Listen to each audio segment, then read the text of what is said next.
वक्रतुंडमहाकाय सूर्यकोटि समप्रभा निर्विघ्नं कुरु मे देव सर्वकार्येषु सर्वदा जिने हा धर्म जेते विलाजी बळी तो संभाजी जाननवाणी कावतरला तयाची पुळी छत्रपतीची चरण बसा दंडवत घ्यावी घ्यावी माझी सेवा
समाज में सर्व बाबे हरिन सांगता करे सर्व कामे साथ विकारा हृदय संपुष्टी बाहेर धाकोटी मूर्ती उभा प्रस्तुत प्राप्त प्रसंगी यथावकाश यथावधान अल्पश वेळेमध्ये अल्पश बुद्धीप्रमाणे संकेतन वा पुष्पती तंत्री सेवेकता निवडले राहतो जगतमान्य लोकमान्य देवमान्य संत नासक्या पुष्कादी हाला सदैव वैकुंठापर्यंत नेणारे वारकरी संप्रदायाचे परमतत्व वारकरी संप्रदायाचा भेद वारकरी संप्रदायाचा वेद वारकरी संप्रदायाचा गाथा वारकरी संप्रदायाचा माथा वारकरी संप्रदायाचा सर्वस्व कळस्थानी असणारे जगद्गुरु तुकोबा यांचा चार चरणाचा स्वयंक्रियेनं मी वासुदेव तत्वता हो अहम ब्रह्मास्मीच्या पुढे गेला की तू भक्त मी तू देव मी भक्त ऐसे करी अवस्था प्राप्त झाली की सर्वस्वी भार घातल्यावरी होईल कैवारी नारायण या तत्वाचा उपयोग करत असताना जगद्गुरु तुकोबराय म्हणतात त्या भगवान परमात्म्याच्या ते सर्वस्व भार समर्पित केला की तो जगाचा मालक त्या भक्तांकरता कोणती कार्य करतो तो कार्याचे विशेष वर्णन करणारा अभंग सेवेकरता निवडला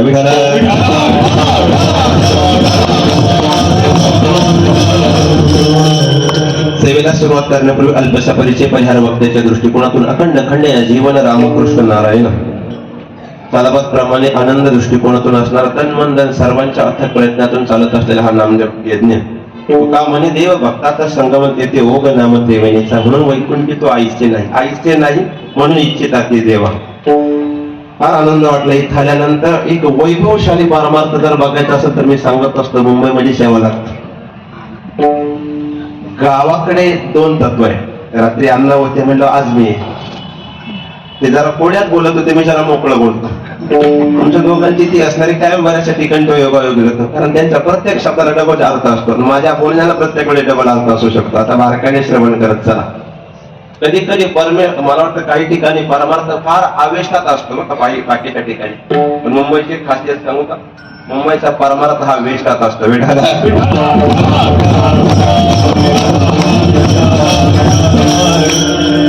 तरणा भाग्यवंत जरी असला तर तो आवेशात नाही इथं वेशात आहे ही साधन आहे श्री क्षेत्र असणार मौली बौद्धेश्वर वारकरी सेवा ट्रस्ट बेतुरकर पाडा कल्याण आयोजित चालू असलेल्या नामजप सप्ताहातील 6व्या दिवसाची सेवा सप्ताह कमिटी आयोजक नियोजक संयोजक गावकर टाळकर माळकरी विनेकरी प्रथमदर्शी आदरणीय गुरुजींच्या माध्यमातून गावाला एकदा भेट झाली त्यांनी सांगितलं सेवेके करावे सांगितलेले काम येथे होतो पण कामा नाही फार एवढ्या मोठ्या यादीमध्ये बोलू की एक मज पामर आहे कावी थोरपण पायाची वाहन पायभरी मी एकेरी नाव का नाही घेतलं कारण परमार्थामध्ये सहित आहे किती जरी विद्वान झाला तरी त्याने आपली विद्वत्ता आपल्या गुरुचरांच्या आचरण वयस्कर असणाऱ्या व्यक्तींच्या समोर एकेरी भाषेत उल्लेख करू नये ती संहिता भंग पावणे ही परमार्थाची दिशा आहे म्हणून मी गुरुजींच्या आणि इलेकरूंच्या सर्वांची माझी प्रेमाची मंडळी त्यांच्या माध्यमातून बरेचसे कॉल झाले मला सकाळपासून आणि इथं आल्यानंतर वैशिष्ट्य आनंद वाटला गुरुजींच्या सानिध्यात तयार झालेले बरेचसे असणारे विद्यार्थी आणि नाव आहे आपल्या परिसरामध्ये मला काय वाटतं तुम्ही इकडे आम्ही सोशल मीडियाच्या माध्यमातून तुम्ही ऑफलाईन जरी भेटत नसेल तर ऑनलाईन पाहत असतो ही सर्व मंडळी गोड असणारे सगळे वारकरी संप्रदायाचे वैभव सांभाळणारी एक एक एका बडी पूजनीय वंदनीय आदरणीय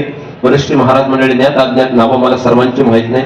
तसेच गावावरून आमचे सुरेगावरून आलेले अंधाळे बाबा सुद्धा त्या पद्धतीने त्या दिवशीच भेट झाली. म्हणजे तुम्ही कधी म्हणजे तुम्ही चला पुढे मी येतो असं मला म्हणायचं होतं. त्या पद्धतीने सर्वांच्या दर्शनास योग आला. इथं आल्यानंतर सर्वस्वी आनंद हा झाला की मी यायच्या आत मंडप भरला होता. एक वाक्य बोलतो, इतकं विचित्र परिस्थिती महाराष्ट्रामध्ये. तुम्ही 7 ते 9 ठेवा नाही तर 9 ते 11 ठेवा. तुम्ही 7 ते 9 जरी ठेवला ना, काही बरोबर पाहुणे 9ला येणार आणि काही पाहुणे बरोबर 9ला येणार.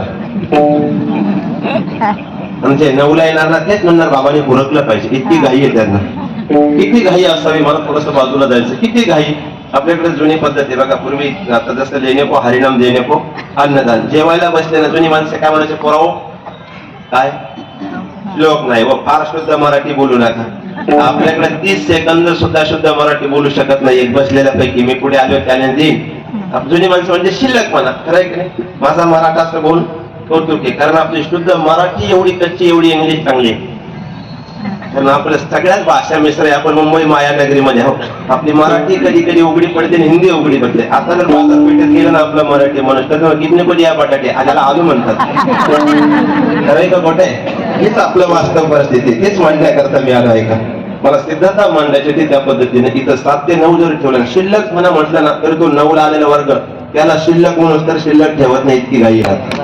तेव्हा ते तत्वज्ञान भीमन आहे ते आकर्षित होणार. जगन्मित्य ब्रह्म सत्य माया भ्रम हे जातील डोक्यावरून. त्यातली त्यात 8 ते 10 का थोडं बाजूला ठेवावं लागेल. मी फार मोठा त्यांची यादी ते मला याचं भान आहे.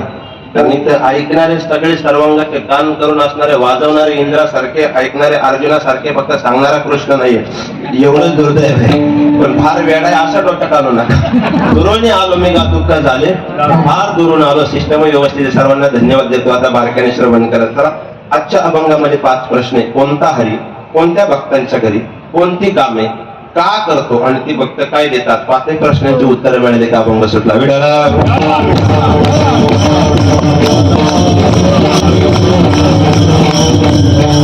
धकाधकीच्या जीवनामध्ये सर्वस्वाचा त्याग करून मायभूमी, जन्मभूमी आणि त्या क्रियामान विस्तरून इथं कर्मभूमीच्या ठिकाणी आलेला प्रत्येक जीव जर याच्या सर्वस्वाच्या पाठीमागे अभिलाषित असेल तर त्या अभिलाषित यातेमध्ये पारमार्थिक आनंद त्याला फार सुकून देतो. म्हणून तर बसलेला प्रत्येकाकडे पैसा आहे आणि आमच्या परमार्थाकडे आनंद आहे. आणि तो तुम्हाला देऊन घ्यावा लागतो. ही परमार्थाची दिशा आहे. मला बरेचशी माणसं म्हणतात फार कमी वयात नाही, या वयात नाही कळलं. या वयात काही फार अवघड असतं. मला म्हणजे चांगल्यांच्या यादीत फिरतात. तुमचं क्षेत्र फार चांगलं आहे. मी विनोदाने जायला चिंतनाकडे जातो आहे का. जण म्हणे तुमचं क्षेत्र फार चांगले पण तुमचं जीवन रस्त्यात येऊ. तुमच्या क्षेत्रात आपल्या ठेवाले फोडून नाही सांगता येत ना. श्रावणातले वारकरी बरेचसे आखाड्यात त्यांना फोडून सांगाल तुमच्या क्षेत्रात भरपूर पैसा आहे पण तुमचं जीवन रस्त्यात आहे. म्हणजे रस्त्यात तू वेळा आहे. 7 ते 9चं जर कीर्तन असेल, 8 ते 10चं जर कीर्तन असेल ना कुठे बी, आमच्या प्रत्येक वारकऱ्याला विचाराकडे काय कमिटी देईल पाकिट असेल ते माहित नाही गाड्या. पण जी भेटेल ती गाडी ट्रेन पकडून किमान मला उशीर नाही झाला पाहिजे, जीवाचं रान करून मी वेळेत पोहोचलो पाहिजे ना. हा रस त्यात आहे म्हणून आम्ही रस्त्यात रस त्यात आहे म्हणून आम्ही रस त्यात आहे. तू सहज क्रॉस करायला गेला तरी गुडघे मोडले. तू रस्त्यात आहे, आम्हाला रस त्यात आहे म्हणून आम्ही रस्त्यात जरी असलो तरी काटा मोडत नाही. माणसाने परमार्थाच्या ठिकाणी मला वाटतं वेग धरायला पाहिजे. भक्तीच्या ठिकाणी बरेचसे सूत्र मी मांडणार आहे. कुठं धावलं पाहिजे, कुठं थांबलं पाहिजे. एक स्थिर विचार म्हणजे परमार्थ आहे. कुठेच धावलं पाहिजे. तू कामाने काही करा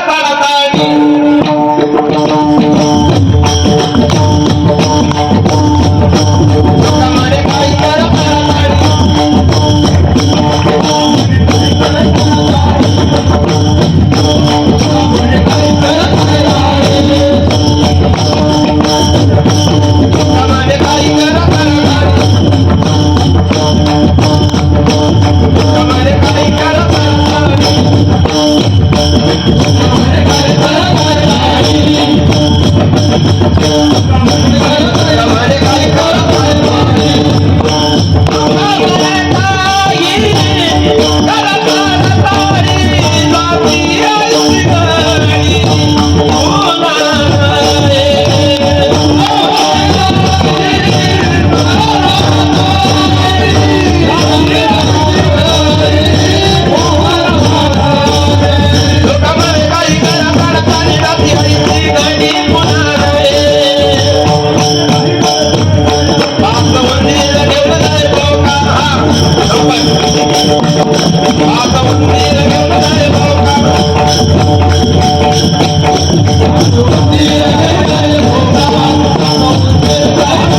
जास्त गायन माझा मूळ विषय झाला असेल तरी व्यक्त करतो. जयवंत बाप्पांच्या नियोजनामध्ये त्या दिवशी कर्नाटकला तिकडे विदर्भकडे काला गेला आणि त्या काल्यामध्ये काहीतरी खाण्यात म्हणजे काला जरा जास्त झाला त्यामुळे थोडासा आवाज गेला.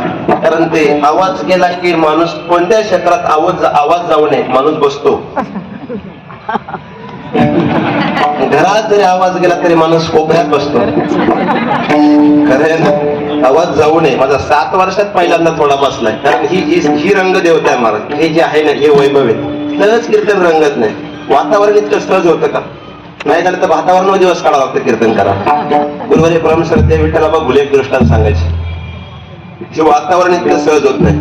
वाजवणारा अर्धा वादक अर्धा गायक पाहिजे. ऐका तर त्याला स्तम आणि मात्रा कळतो.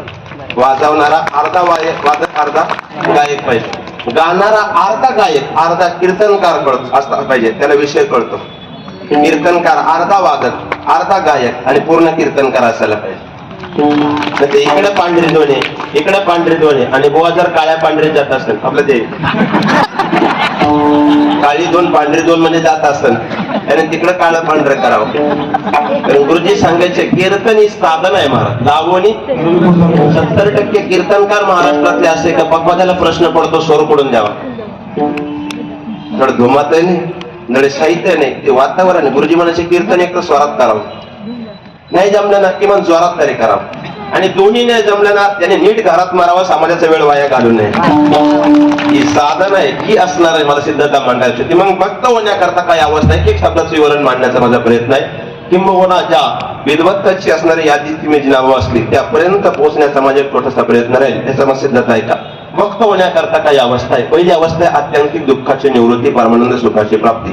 बसलेला प्रत्येक जीव सृष्टीतला प्रत्येक जीव हा दुःखानं व्याप्त आहे आणि तो प्रत्येकाच्या बाबतीमध्ये दुःख अंकित आहे. फार सोपं विचारू. बसलेल्यापैकी कोण कुठून आला मला माहित नाही पण कोणत्या व्यक्तीने असा हात वरती करून सांगावा की त्याच्या आजूबाजूला आणि त्याच्या घरामध्ये कोणत्या तरी व्यक्तीला काहीतरी आजार नाही. बसल्या जागे ओपन चॅलेंज आहे. एकही नाही सापडणार महाराज. प्रत्येकाला काहीतरी जो देख सो दुखिया बाबा दुखिया कोई नहीं रे ना. राजा दुखिया प्रजा दुखिया दुखिया धन बैरागी कबीरा. प्रत्येकाला कोई तन दुखी कोई मन दुखी कोई धन भी न रहता उदास. थोड़े थोड़े सब दुखी सुखी हरि के सुखी हरि के दास. म्हणून आम्ही त्या आम्हा हरीच्या दासा भय नाही त्रैलोकी. मग दुःख किती प्रकारचं आता एक एक मांडण्याचा प्रयत्न करतो. माझा स्वभाव आहे. आमच्या गुरुजी आबा सांगायचे एक प्रमाण एक दृष्टांत एक सिद्धांत त्याला एक पुरावा. मग ते अन्न म्हणले असेल ज्याच्याकडे नसेल पुरावा त्याला नेऊन पुरावा. सध्या काय झालं पाहुणिया ग्रंथी करावे कीर्तन कमी झालं. पाहुणी युट्यूब चोरावे कीर्तन हा काळ जास्त वाढला. कुणी उठतंय कुणी कीर्तन करते. 5 वर्षाचे पोरग म्हणते पत्नी संसारात दुःख देते. ऐकणारच वय 80 वर्षे तरी ते खरंय म्हणते. हेच बरं आहे सध्या. तरी भोले बाबांक कीर्तन केलं मी इगतपुरीला. म्हणलं बाबा समाज एवढ्या विकृतीकडे गेला ना तुम्ही काही सांगा तरी श्रवण करताय. तू कसं काय असा आरोप करू शकतो. म्हणलं सिद्ध सांगतोय. रामायणामध्ये ज्यावेळेस वेळ पडली ना त्यावेळेस कृष्ण परमात्म्याने सांगितलं हनुमंतरायाला जा जाऊन लंका जाळू नये. आज ते म्हणले खरंय. रामायणात कृष्ण गेला गुरुजी हे खरं इथपर्यंत बरं आहे संप्रदायात. त्याच्यापेक्षा खाली येऊन काय सांगावं. आता सुज्ञ मंडळी काय काय मला सिद्धता मांडायची. एक आत्यंतिक दुःखाची निवृत्ती. भक्त होण्याकरता प्रत्येकाच्या वाट्याला थोडं थोडं दुःख आहे. मग दुःख किती प्रकारचं याच्या 2-4 अवस्था मांडण्याचा प्रयत्न करतो. म्हणजे पुराव्यासहित म्हणतोय का. मला वाटतं वैद्यकीय शास्त्राच्या दृष्टिकोनातून मांडायला गेले एक असणारं मानसशास्त्राच्या प्रक्रियेने तर 1-2 बंध आहे दुःखाच्या ठिकाणी. सजातीय बंध आणि विजातीय बंध. बरोबर ऐका. सजातीय बंधाची सरळ सरळ भाषा आहे. 2 भिन्न पदार्थ एकरूप झाले की ते असणारा पुनर्प्रक्रियेने वेगळे होत नाही. आणि विजातीय बंधामध्ये 2 भिन्न पदार्थ कधी एकत्र येत नाही. त्याला जीव आणि संसार म्हणून. जीव आणि संसार कधी एकत्र येत नाही. याला पुरावा देतो. पवित्र असणारा आता इकडे काय नदी नाहीये. समुद्रातून 2 गोल झालेली दगड आणा. ऐका बघ. आणि ती 1 लिटर तप्त दुधामध्ये तापवा. किती डिग्री सेल्सिअसला तापवल्यानंतर दोन्ही दगड एकत्र येतील. नाही येणार. काय होईल बरं? तापून तापून दूध संपणारे, दगड शिल्लक राहणारे. याची न्यायप्रविष्ट प्रणाली अशी आहे. तो बद्ध स्वरूपाचा दगड म्हणजे संसार आहे. ते फिरणारं दूध म्हणजे असणारा जीवात्मा आहे आणि मध्ये आलेल्या त्याला उकळ्या म्हणजे जीवनातले सुख दुःख आहे. तिकडे बद्ध स्वरूपाचा दगड संसार शिल्लक राहणार आहे. इकडे असणारा त्या स्वरूपाचा असणारा संसार रूपी दगड ते शिल्लक राहणार आहे. तिकडे दूध संपणार आहे, इकडे जीवात्मा संपणार आहे. न्यायप्रविष्ट भाषा भोग शिल्लक राहणारे, भोगता संपणारे. आणि सामान्य भाषा जमिनी प्रॉपर्टी शिल्लक राहणारे, करणारे वावरणारे जाणारे. विजातीय बंध जीव आणि संसार एकत्र येत नाही, दुःखाला पहिलं कारण. विठाला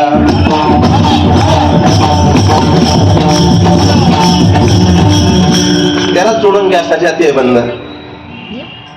थोडस त्याच्यातलं उरलेलं दूध घ्या. आपण बरेच ती गावाकडून आलेले माणसं आहे, म्हणून तर माणसं थोडस जी माणसं खरंच गरिबीतून आली ना, त्यांच्याकडे किती जरी श्रीमंती आली ना, ते स्वतःचे असं मानत नाही. ते म्हणतात मेरी गाडी मेरा बंगला सब कुछ तेरो सरकार,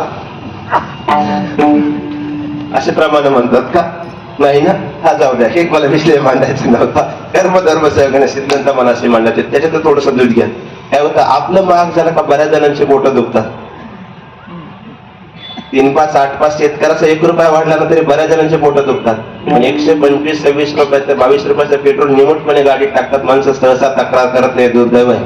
एक जमेची बाजू बोलते. या महाराष्ट्रात साधू तापावर जगू शकतो, गारुडी तापावर जगू शकतो, दुकानदार मापावर जगू शकतो, राजकीय क्षेत्रातला व्यक्ती थापावर जगू शकतो. या महाराष्ट्रातला शेतकरीचा आशेवर जगला हे फक्त दुर्दैव या महाराष्ट्रात.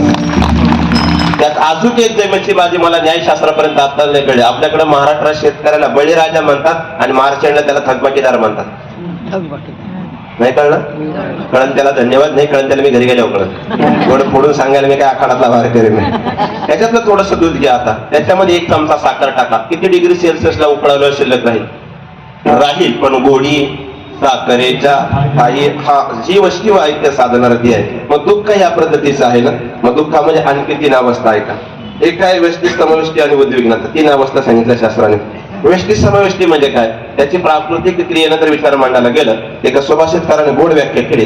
प्राप्त क्रियेच्या ठिकाणी इतरांच्या बाबतीत घडलेलं दुःख इतरांपेक्षा आपणास जास्त भासणं याला व्यष्टी अवस्था म्हणा. आणि दुसऱ्याच्या बाबतीत किती जरी घडलं तरी ते आपल्यापेक्षा कमी भासणं याला समव्यष्टी म्हणा. नाही कळलं? जास्त गाठागाठ होते ना. अख्ख्या नगराची पूर्ण सिटीची लाईट असावी ना आपल्या घरातली जावी, किती आनंद.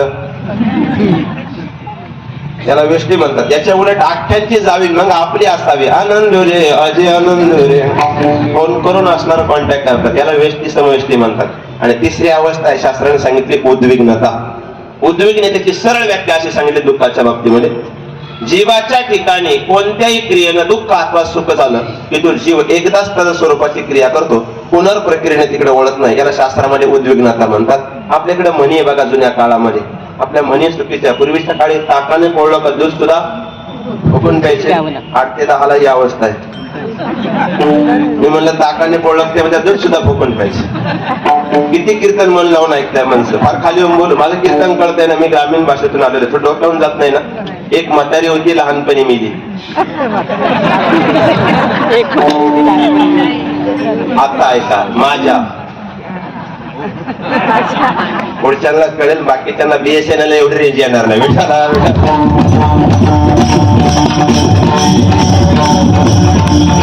वक्ता श्रोता संवाद असे गुरुजी. अर्ध सांगून कळलं पाहिजे, अर्ध न सांगता कळलं पाहिजे.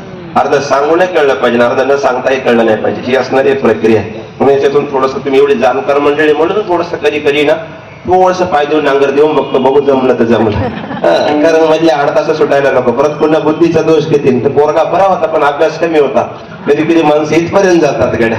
अजिबात नाही. वयाला प्रबोधनाला बंधन नाही. 1400 वर्ष जगलेला चांगदेवाला श्रीमुरड्या मुक्ताने उपदेश केला. वयाच्या ठिकाणी बंधनाचा आठ नाही, फक्त बोलणारा धोरणात पाहिजे.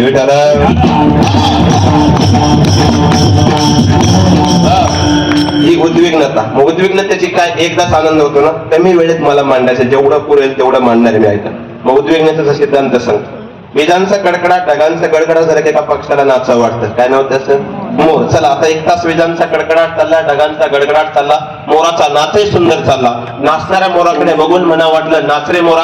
आंबे राहिले नाही पुढे ना. तो लँड डेव्हलपर्स मुळे जागा राहिल्या नाही तर त्याचा स्वतंत्र प्रश्न आहे.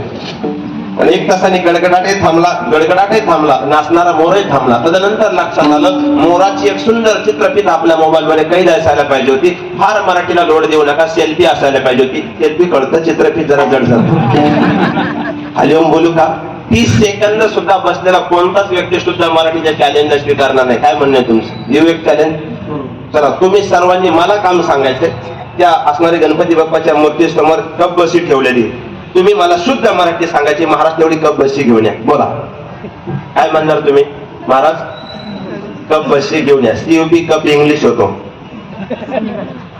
इथपर्यंत आपण मराठीच्या बाबतीमध्ये जागृत नाही. फक्त मराठाच बोल कौतुक आहे. मग किती कौतुक आहे. आपल्याकडे शुद्ध शब्दच कळत नाही. आपल्याकडे शुद्ध इंग्लिश शब्द कळतो पण मराठी कळत नाही. आमच्याकडं मोदपाक खाना आहे का तुमच्या घरामध्ये? मोदपाक खाना नाहीये? किचन आहे का? किचन, हा बघा. गुरुजी शुद्ध मराठी शब्द आहे मोदपाक खाना. ते म्हणत्या किचन आहे, मोदपाक खाना नाही. किती दुर्दैव आहे आपल्या संस्कृतीचं.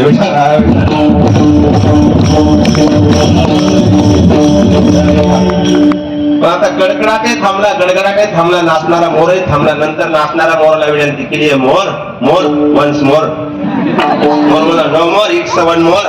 एखाद्या प्रक्रियेनं आनंद किंवा दुःख एकदाच होतं. शास्त्र त्याला उद्विग्नता म्हणतंय. तुकोबाराय, ज्ञानोबाराय, नामदेवराय आदी करून त्याला उद्वेग म्हटले. वाहिला उद्वेग, वाहिला उद्वेग, वाहिला उद्वेग, दुःखाची केवळ. वाहिला उद्वेग, वाहिला उद्वेग, वाहिला उद्वेग, दुःखाची केवळ.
आपल्या गरजेपुरतं एवढं गोड बाकीचे वाजवलं म्हणलं टाळ्या वाजवीत जाणार का?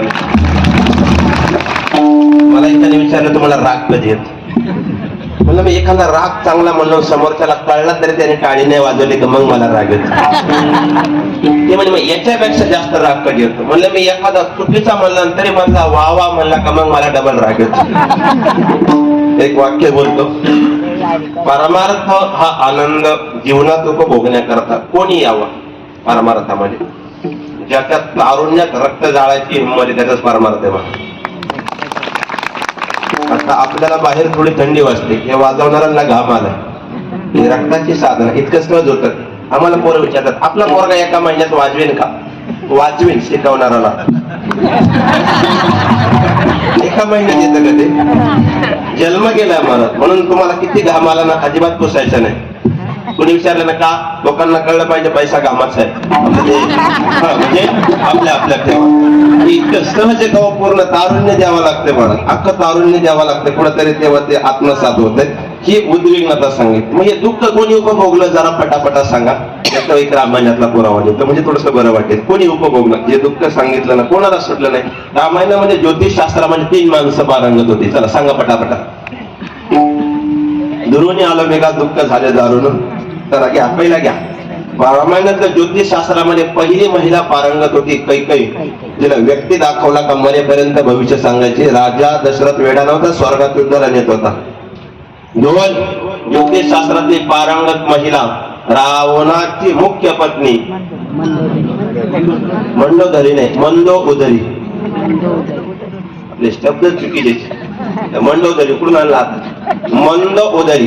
त्याचं विश्लेषण जर करायला गेलं तर शरीर सौंदर्य स्पर्धेमध्ये जसं सड पातळ बांधा बघितला जातो, तशी जगातली सर्वात सौंदर्यवान पत्नी रावणाची होती. तिचं नाव मंद उदरी या शब्दाचा अर्थ पोट किंवा त्या प्रक्रियेवरती असली मंद उदरी होती. आपण त्यांनी कधी थिएटर्सला नाही टाकले. हा म्हणजे वैचारिक पातळी हुशार होतात. आपली पहाती बिताडा का चालती कावाडा का तरी गुण लावण्याची खाणी. काय काय विचार आहे गुरुजी आपले. खरं बोललं ना आम्ही वाईट असतो. मला कधी कधी असा प्रश्न पडतो ज्याची लंका की सोन्याची होती. सप्तकोटी घरे, ISO मानांकित 9001 2018 सर्टिफाईड लंका होती रावणाची. रावणाचा नातू नुसता एखादा खांब घेऊन आला असताना तरी आपला बेतुरकर पाडा घेऊन गेला असता अख्खा. तरी कधी थिएटर्सला नाही टाकले त्याने. आपल्या जिन्यावर 4 पत्रे मारले तरी इंग्लिश मध्ये कॅप्शन टाकतो, माय ड्रीम इज कम्प्लीट. आणि तेच पावसाळ्यात तोडून गेले का कॅप्शन देतो, काळाची चाहूल आधी बाग सुखाची करते. काय विचार आहे. कधी हाही विचार करा तो. म्हणून मनुष्य सिद्धता याच्या करता मानतो. मी विनोदाकडे थोडं तुमच्या करता जातो, कारण 8 ते 10 हौशे गौशे 9 सगळे असतात. मी चिंतनातून गेलो तर तुम्ही झोपसाल, पण तरी थोडस पद्धतीने जातो. वैचारिक पातळीवर कर्मानं कर्तृत्वानं माणूस श्रेष्ठ करतो. यातीवंत याती पंथानं किंवा वर्णानं माणूस श्रेष्ठ ठरत नाही. कधी चांगल्याच्या घरात वाईट जन्माला येतात, कधी वाईटाच्या घरात चांगले जन्माला येतात. फार सोपं बोलू. कागाची आविष्टे जन्म पिंपळाचा. कागविष्ट आपल्याकडे अपवित्र आहे, पण त्याच्या पोटी जर पिंपळ जन्माला आला तर ते पवित्र आहे. आणखी खाली येऊन बोलू. रावण ब्राह्मण कुळात जन्माला आला असताना सुद्धा राक्षस झाला, आणि शबरी शूद्र वंशात जन्माला आले तरी वृत्तीनं देवी बनली. हे कर्तृत्व आहे जीवनामध्ये. हे माणसाचं कर्म असलं पाहिजे. आगा कर्मीचे बरोबर ते सुख दुःखी फळावे ते भोगावया यावे देहा. हे काही कर्माची ओळख असली पाहिजे. मग तिसरा व्यक्ती होता कैकेयीचे वडील. काय नाव त्यांचं? ह्या लिहून अश्वपती राजा. मी दुःख सांगतो बरं का, वेळ पुरण तेवढ्या वेळेत थांबणार आहे. अश्वपती राजाला असे ब्रह्मदेवाचं असणार एक वरदान होतं. त्याला पशु पक्ष्यांची भाषा कळायची, पण कळलेले जर दुसऱ्याला सांगितलं तर तात्काळ मरण होत. ऐका बघा, दुःख कोणी उपभोगले भक्त होण्याकरता आत्यंतिक दुःखाची निवृत्ती पहिलाच मुद्दा चाललाय माझा. बरं कोणी शंका घ्यायला नको. विश्लेषण कोणता हरी या शब्दाकरता प्रश्न करता इथपर्यंत फिरून येतोय पुन्हा. ऐका, त्यावेळेस असणार तो जेवायला बसला. अनावधानाने एक बारीक मुंगी आली. तिने त्याचा असणारा पात्रातला ग्रास उचलला. मुंगी मार्गस्थ झाली. मार्गस्थ मुंगीला असणार एक बलाढ्य मुंगी भेटली. ताकदीच्या बहुमताच्या जोरावर तिने त्याच्या तोंडातला घास हिसकावून घेतला. पण वृत्तीचा विचार ऐका, त्या 2 मुंग्यांमधला संवाद कोणाला कळत होता? राजाला. असं तर बारक्यानं ऐकत चला. त्यावेळेस त्या मोठ्या मुंगीने सांगितलं, तूही उपवासी न राहावं आणि मीही ग्रास घेऊन घराकडे जाऊन त्या पद्धतीने आनंदाने व्यक्त करावा. ही वृत्ती नाही, तुला माहिती आहे ते लोकेशन पुढे तू पुन्हा घास आणू शकते. त्यावेळेस त्या बारक्या मुंगीने उत्तर दिलं, जो ग्रास मी आणलाय तो राजाच्या पात्रातला आहे. एकदा उच्चिष्ट केलं तर शास्त्र मान्य करते, पण दुसऱ्यांदा जर उच्चिष्ट केलं तर प्रजेचे पाप राजाशी. पण राजाचं जर दुसऱ्यांदा क्रियामान सुटलं तर ते पुन्हा प्रजेशी क्रियामान आहे. म्हणून त्या राजाच्या पात्रातून ग्रास आणू शकत नाही. आपल्या राज्यातील मुंग्यांचा विचार आपल्याविषयी इतका चांगला आहे, राजाला हसायला आलं. खाली येऊन बोलू. प्राण्यांनी राजाविषयी चांगला केला पाहिजे. घोषणा द्यायची वेळ नाही आली पाहिजे. काल आहे तस्मायने मग जनरेशन त्या पद्धतीने चाललंय. त्यावेळेस नेमकी तो हसला आणि कैकेयीची आई भाकर वाढण्याकरता आली. ती म्हणे, का हसला? भाकर तवाच वाढीन. सांगा. तो मला नाही सांगू शकत. सांगितल्यावर मरण आहे. वा, असं श्रोता हुशार असला पाहिजे. सांगितल्यावर मरण आहे, पण ती कैकेयीची आईच ना मला. ते म्हणजे मेला तरी चालेल, पण मला सांगितलं पाहिजे. नाही कळलं? बऱ्याचशा कैकेयीच्या आई याच्यावरच ठामे म्हणून कुंभमेळ्यांची संख्या वाढायला लागली आपल्याकडे. तुमचं आमचं सारखंच आहे महाराज. राजाला नाही सोडलं, वाक्य नीट ऐकावं, जगाच्या मालकाला नाही सोडलं, त्याला सुद्धा हरणाच्या पाठीमागे पाठवलं तर आपली यादी पुढे ठेवायची. ऐकाने हरिण सोन्याचं असतंय. देवाला माहित नव्हतं का? चतुर होतो तरी देव गेला की नाही आपल्याला ऐकावं लागतं. आमदार खासदार घरी गेला गपगार. तुमचं काय वाटलं? काय मी काय संन्यासी आश्रमातून नाही आलो बाबा. तुमचं उलट लोकांना असं वाटतं यांचं लय बरं असेल, तुम्ही ऐकता हेच बरं आहे. बाबा खरं आहे का खोट आहे? जर तुम्ही समजा एखाद्या वेळेस अनादराने सामान्य माणूस घरी गेला तर म्हणतो शांत महाराजांनी उशीर केला, त्यांना कळत नाही. अर्वाच्या भाषेत एखादा शब्द बोलू शकतो. पण आमच्यासारखं बोलायला गेलं ना ते पण उत्तर येतं. लोकांना काय शिकिता, काय उत्तर द्यायचं? तुमचं फक्त बोलून जमतं, आम्हाला अभंग पाठ करावं लागतं, तेवढाच प्रश्न आहे. कसे पाठ करावं लागतं झालं वेळेला सांगतो आले तो वगैरे यांना बरं वाटेल थोडं. जर कीर्तनाला निघायचं असलं ना गुरुजी माऊलीच्या कृपेने भरपूर सेवा असतात. निघताना जर चहा सांगायचा असला ना आपण आपल्या वेळेत चहा सांगायचा, आपले कपडे आवरायला घ्यायचे. चहा सांगताना जर चहा सांगितला वेळेत चहा आला अभंग म्हणायचा उजळले भाग्य आता अवघी चिंता वाढली. पण चहा ऐवजी जर भांडे आपटायला लागले लगेच विरहणी म्हणायची कागा केविल म्हणा मज केले भगवंत. आणि एवढ्यात जरी चहा नाही आला ना गुरुजी तर मग निघताना शेवटची विनवणी संत जनी परिसावी. आणि तेवढ्याकडे आला ना 10ची नोट वरच्या खिशात टाकायची, गाडीचे दरवाजे बंद करायचे, लेफ्ट साईडची काच खाली करायची, डायरेक्ट बाहेर म्हणायचे आम्ही जातो तुम्ही कृपा असू द्यावी. काय खरं हेच बरं आहे सध्या जगाच्या पाठीवर. फक्त घरोघरी मातीच्या चुली नाही आता गॅस आले. चुली बऱ्या होत्या, विजायची पेटायची विजायची पेटायची, माहेरी गेलेली पुन्हा नांदायला यायची, चूल विजायची पेटायची तेव्हा बरं होतं. आता डायरेक्ट गॅस आले, डायरेक्ट स्फोट आणि घटस्फोट. घ्या बेटा बेटा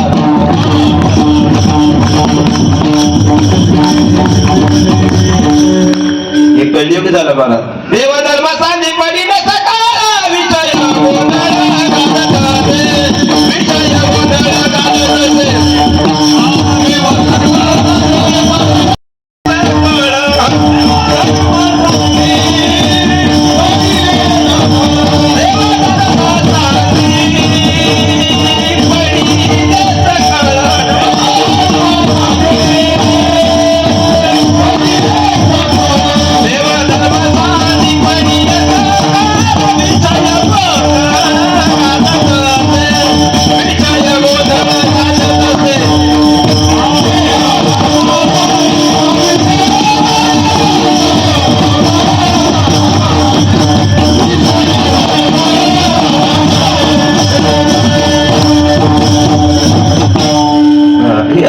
गुरुवारी इंगळे बाबा चाले म्हणायचे. मी एवढ्या काही सोपाने 6 वर्ष मुंबईत राहून बाबांचा गायक होतो तसा मी गावाकडे गेले. म्हणजे आज नेमकी तांग्याचा बैल नांगराला आला. हे बसलं की मग सगळं सुचत नाही मला.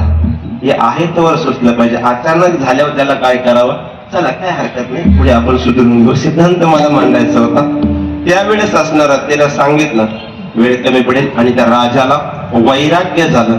तो म्हटलं गड्या आपल्या बाबतीत जर असतंय मरणावर टपले तो जंगलामध्ये गेला. फार सोपे विचारतो, संसारी जीवाला वैराग्य का वैताग? वैताग. अजून 2 तास कीर्तन लांबलं, वैराग्य का वैताग? तरी वैताग.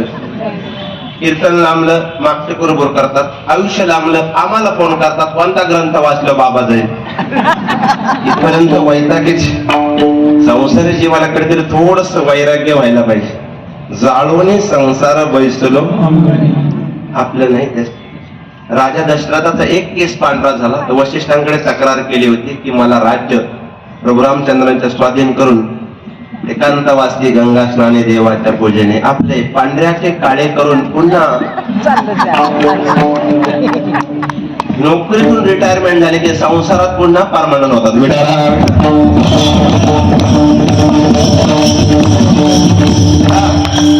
राजा निघून गेला जंगलामध्ये. वेळ कमी धावत्या वेळी सांगतो अभंग सोडवायचा अजून. आणि एके दिवशी कंदमुळं खात असताना एक मेंढ्यांचा कळप पाणी पिण्याकरता आला. उन्हाळ्याचे दिवस होते. एक असणारी 10 परस खोल विहीर होती. पण त्या विहिरीच्या माझी भाषा कळते ना त्या मुरमातून एक पिंपळाचं झाड वरती आलं पण त्याला एकच पान होतं. हिरवा चारा देखून या बांबावे पे शुक्वा देखील या दावे कसले म्हणून ज्ञानोबा म्हणतात त्या पद्धतीने असणार ते मेंढी जी कळपात सगळ्यात पुढे असते त्याला काय म्हणतात आपल्याकडे, ते कळपात सगळ्यात पुढे असतं. बोला बोला. मोरक्या म्हणतात, ते मराठवाड्याकडे चाटाळ म्हणतात, आपल्याकडे ओढाळ म्हणतात. वासना ओढाळ गाई गड्यावो हाणून मोडावा पाय. त्यावेळेस ती मेंढी पुढे गेली. तिने त्या विहिरीच्या कठड्यावर पाय ठेवला आणि त्या पान खाण्याकरता ज्यावेळेस मान पुढे केली ते अंतर जास्त झालं, सोशल डिस्टन्स होता. त्यामुळं पान मान ते तोंड काय पुरलं नाही. मेंढीचा झाला अपमान. मेंढी हुशार होती, दृष्टांत सत्ययुगातला फक्त कलियुगा करता मुंबई करता डायव्हर्ट करतो. मेंढी हुशार होती. मेंढी म्हणले हे आपल्याला न जमलं ना, आपला येडा पारशा हे काम नक्की करणार. मेंढी मागं वळाली. मेंढीला हाईक केलं, ती येडं पळतच आलं. निर्बुद्धच प्राणी तो असं पळतच आला. मला पळत आल्यानंतर तो म्हणला तेरे लिए चांद तारे. ती म्हणजे तेवढं राहू दे, तेवढं पान जे आहे एवढं. हेही गेलं महाराज. यांनी विहिरीच्या कठड्यावर पाय ठेवला. त्या पान मान याचाही झाला अपमान. पण अनावधानानं पायाखाली एक मुरमाचा बारीक दगड सरकला आणि पुढचा पाय विहिरीत जाता जाता राहिला. त्याने विहिरीत पाहिल्याप्रमाणेच म्हणला परत माघारी येत नाही. मागील परिहार पुढे नाही चिन्ह. पण मेंढीला म्हणलं असं काही मागूच नाही, माझा जीव गेला असता. मेंढी म्हणजे तू मेला तरी चालेल, मला पान पाहिजे. राजा म्हणला आत्ताच ती दृष्टांत आपल्या पॅनल मध्ये आला. ही भाषा कोणाला कळत होती? राजाला. राजा म्हणला बघू याला अक्कल नाही, आपल्याला अक्कल असून जंगल सोडलंय. या शब्द आपण राजवाडा सोडलाय, याला अक्कल नाही, बघू काय करतो. बाकीचे प्राणी असे महाराज ते सगळे पुढे जाऊन मारतात. ते मेंढा असं प्राणी जे माग जात मग मारत. पाहता काय त्या धडकीत मेंढी विहिरीत घातली. राजाने ते उमर फेकून दिले. राजा म्हणला गड्या ज्याला अक्कल नाही त्याला कळलंय जीव बेतल्यावर काय करायचे. मी राजवाडा सोडून बोमट्या मारीत फिरतोय. राजा असा आवेशातच गेला घरी. काही सांगितलं बाकर आण म्हणजे पुढे बेतूरकर पाडायला घेतले काय आमची भाकरी खाला एवढं जोरात ओरडतंय. तुला सांगितलं ना वाढून आण. तिने वाढून आणलं पण ती म्हणे भाकर तेव्हाच वाढेल, त्या दिवशी का असला होता.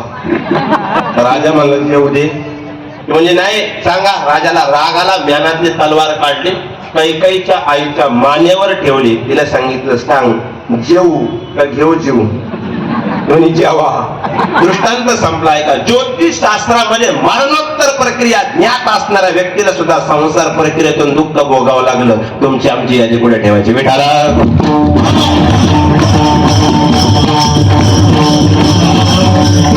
महाराज याचा स्वभावच दुःख आहे. आता वेळ कमी. महाराज कडुलिंबाच्या झाडाला JCBच्या साह्याने साखर घातली येणाऱ्या लिंबळ्या. गुरुजी कडूच येणार आहे की नाही? संसारात किती दुःख आहे. काकड्यावाल्यांना विचारा ना, संसार दुःख म्हणून म्हणा चाल रडकी एवढे दुःख आहे. संसार दुःख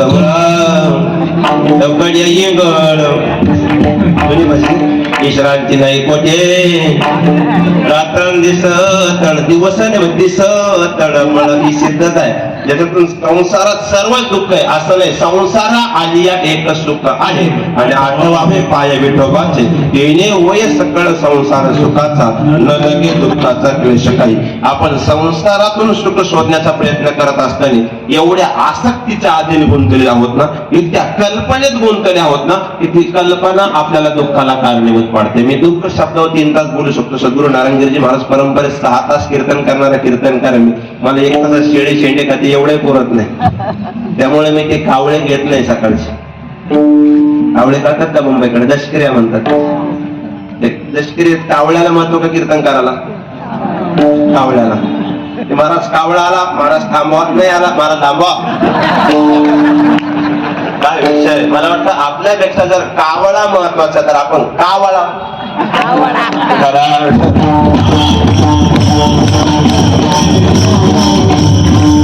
का किती कल्पनेत गुंतले बरं. कल्पना करा 99 वर्षाच्या व्यक्ती चहा पिण्याकरता हात धरून नेतो बंगल्यामध्ये. आम्हाला महाराज अजून 2 वर्षाने वास्तू शांतीने तुमचं कीर्तन ठेवायचंय.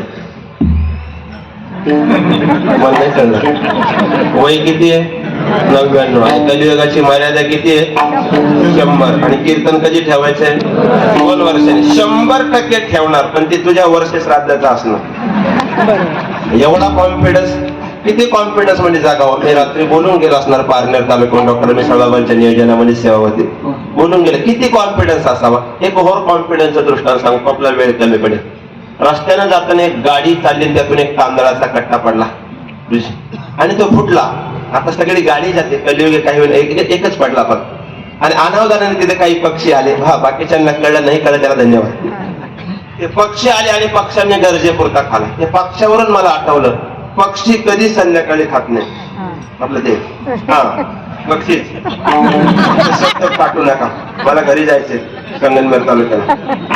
पक्षी कधी संध्याकाळी खात नाही. हा गुण घ्या पक्षाकडून. चला पुढे. आणि नंतर एक गाई आली. हा बाकीच्यांना कळलं ना, थोडे नाही कळत, एवढे शांत राहू नका गड्या, न सांगता कळलं पाहिजे. त्याच्यानंतर काही गायी आली, त्या गायीने 10-5 किलो खाल्लं.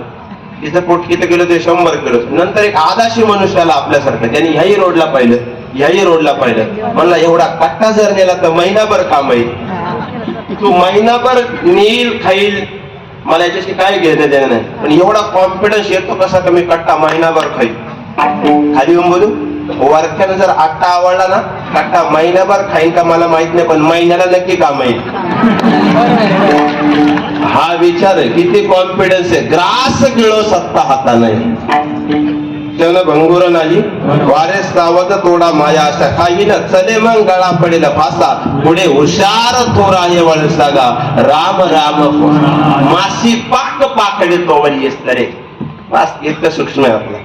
मग पहिला मुद्दा आहे आत्यंतिक दुःखाची निवृत्ती. आणखी काय भक्त होण्याकरता दुसरा मुद्दा आहे, जीवनातला अहंकार गेला पाहिजे. अहंकार, आणि कोणत्याही क्षेत्रातला गेलाच पाहिजे बरं का. 2-3 गोष्टी सांगतो मी. 1, विद्वत्तेचा अहंकार नसावा. 2, सौंदर्याचा अहंकार नसावा. आणि 3, ताकदीचा सुद्धा अहंकार नसावा. विद्वत्तेचा जर लय अहंकार असेल ना गड्या, तर वरच्यानं फक्त एक वायर जर इथली कट केली ना, तर रस्त्याच्या कडेनं बिस्लरी गोळा करत फिरावं लागते, त्याची ताकद आहे. म्हणून विद्वत्तेचा सुद्धा अहंकार नसावा. 2, रूपाचा सुद्धा अहंकार नसावा. थोडी गाडी स्लिप झाली, जर कधी नकाशा बदलला ना, पाहणाऱ्याला आपल्याकडे बघून चक्कर येते, ही त्याची सत्ता आहे. आणि 3, ताकदीचा सुद्धा अहंकार नसावा. एक पॅरलेसचा जर अटॅक बसला ना, कपशी उचलायची सुद्धा सत्ता नाही, म्हणून थोडासा अहंकारातून बाजूला आहे. जगाच्या मालकाला सगळं सहन होतं, फक्त अहंकार सहन होत ना. मेरू तो समान देवा, मेरू तो समान.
तेवढाही सहन होत नाही. आणि वारकरी संप्रदायाची हीच खासियत आहे. मला वारकरी चालींची सुद्धा हीच खासियत आहे की चाल अभंगाचा भाव दर्शवते. म्हणून काकड्यामध्ये जशाच्या तशाच गोड वाटतात. कुठा साधू संत साधा फुलाले हिता, जाई लहान देह मग कैसा भगवंत. गोड वाटतं की नाही. मोठा प्रभात समयो झाला, घंटा गजर गरजेला, जगजोगी जगजोगी जाग जाग बोलती. अशा चाली गोड वाटतात ना. यालाच जर असणार जगजोगी काय जोडतात महाराज. काही काय एक वाक्य सांगू, जो फार किंचाळतो ना तो देवापासून फार लांब आहे गेला, पण जो फार मधुर गातो ना देव त्याच्या फार तितका जवळ आहे. फार किंचाळणे म्हणजे गायन नाहीये. गांभीर्याचं जर मांडायला गेलं ना, काही काही माणसं महाराज रात्री 12ला 4:30ला पेटी लावतात आणि गवळणी अशा नाही म्हणतात, वाकून टाका. एवढं वाकून टाक काढायला सांगितलं, त्याला काही मर्यादा आहे का नाही. आता तर नवीन ट्रेंड आले, रडू नको बा. अरे ते लहान लेकरू रडत नाही, मग हसता का कमी काय म्हणावं याचं तर भान असलं पाहिजे. वैकुंठवासी प्रातस्मरणीय इंगळे बाबाच्या वेळेस गवळणी म्हणायचे महाराज, असा भाव जागा व्हायचा. तोडी भैरवीचे गवळणी जाऊ द्या, म्हणतो काय हरकत नाही. थोडं एक पद माझा नेमकी हे केलं तरी म्हणतो. अशी कमल नयना जाऊ दे रे कमल नयना कृष्णा, तुझी मुरली मुरली मुरली मुरली, पाहिली मी आज रे, पाहिली मी आज रे, पाहिली मी आज रे,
त्यांना श्रद्धांजली तरी समजते. गोड होतं महाराज, पूर्वीचं गायनं गोड होतं. आताच्या चाली ऐकल्या ना, पूर्वी चाल ऐकली की तिचा भाव झाला. काय करू बाळा बाप सदैव बळा, गोड भाव होता ते. आता काय करू बाळा, काहीच न करू, हाय तसं राहू दे.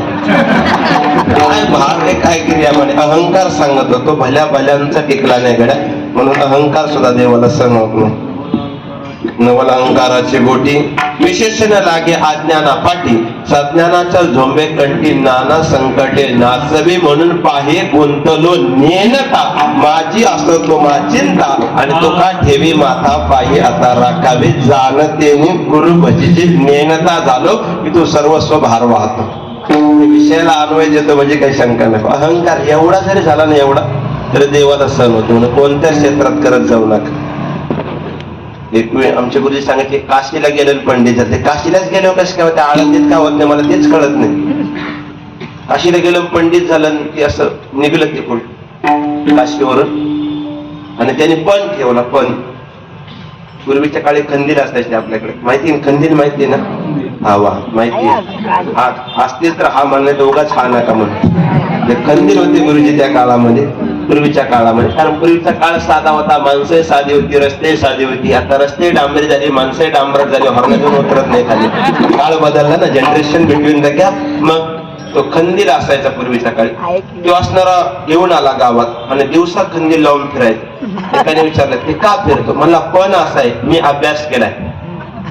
म्हणला बरं, चांगला केलाय मनात. म्हणला मग काय, याच्यावर जर मला कोणी प्रश्नावलीमध्ये हरवलं त्या अभ्यासाच्या, तर हा खंदील विजवणार. वा वा वा. ते शेतकरी होतात, ते म्हणलं हे नाही नाही, हे फुगलं म्हणलं, आपल्या भाषेत हे फुगलं म्हणलं, म्हणजे जाणार म्हणलं. शेतकरी हुशार होता, म्हणला हो तेवढा खंदील विजवा ना. खंदील पूर्वीच्या काळी महिला पुरुष वगैरे ते खंदील वापरायचे. 19 कोंडाच्या वडील एक दृष्टांत सांगायचे राम मंदिर. मी जवळून बाबांचे कीर्तन श्रवण केलेले, एक वाजवलेले पण आहे. बाबा म्हणायचे, एक महिला त्या काळात रात्री जीव द्यायला निघली, खंदील घेऊन निघली. जुना दृष्टांत होता. शेजारीने विचारलं, कुठं चालली? म्हणजे जीव द्यायला. मग खंदील कशाला? म्हणजे विठ्ठू काट्याची भीती वाटते. मरायचंच आहे तर मग कशाला घाबरायचं? ती जुनी माणसे साधी होती, विचाराची श्रेणी तशी होती महाराज. म्हणून ते त्यांचंच म्हटलं पाहिजे. बरेच जण म्हणतात माझं आहे, तू होता का तवा? कधीतरी दुसऱ्याच्या नावाला वाक्याने टाका. जीवनात किंमत सुद्धा त्याच माणसाला मिळते ज्याने काहीतरी दुसऱ्याची किंमत जाणलेली, आणि तेव्हाच किंमत कमवता येते. ज्याला काहीच येत ते दुसऱ्याला नाव ठेवत, ह्याला काय येतं त्याला काय, मग तुला काय येतं? कधी कधी हाही विचार करा. ऐका, त्यावेळेस त्याला शेतकरी होता तो. म्हणला मग कोणताही प्रश्न का? हा म्हणला बरोबर पाहुणे झाला, कोणताही प्रश्न? म्हणला काय? शेतकरी होता, मला याला खंडन मंडन वाद आपल्याला काय येत नाही, शेतीतलं विचारून पाहू. शेतकरी हुशार होता. पूर्वीच्या काळी बैल उभाटी अवतावर पाळ्या घालायचे. उभाटी अवतार, आता ट्रॅक्टर मोडणारे आले, त्यांना काय करायचे? कर्म सगळं. त्याने असे बैल पूर्वीच्या काळी जर उभी केली. मी खानदानी शेतकरी महाराज, आणि पुणे जिल्ह्यावाल्याला सांगतो प्रसिद्ध गाडा मला की खानदानी बैल माझ्या दावणीला आहे. तुमच्या पट्ट्यात मी कंटिन्यू असतो, आऊस म्हणून ठेवलेले. मला एकाने विचारलं, इकडंच आपलं ते बैलांमध्ये काय? म्हणलं येड्या, घरी राहून कोणाच्या वादात पडण्यापेक्षा आपल्या नादात राहिलेलं फार चांगलं. त्याला 2 घास खाऊ घातलेले ते बिचार बुरकत तरी नाही. याला 15 दिवस कीर्तनाला घेऊन संघ फिरले की ते 16व्या दिवशी मध्ये मला माहिती त्याचे पराक्रम, काय उपयोग त्याचा? आपलं आई हे चांगलं आहे ना.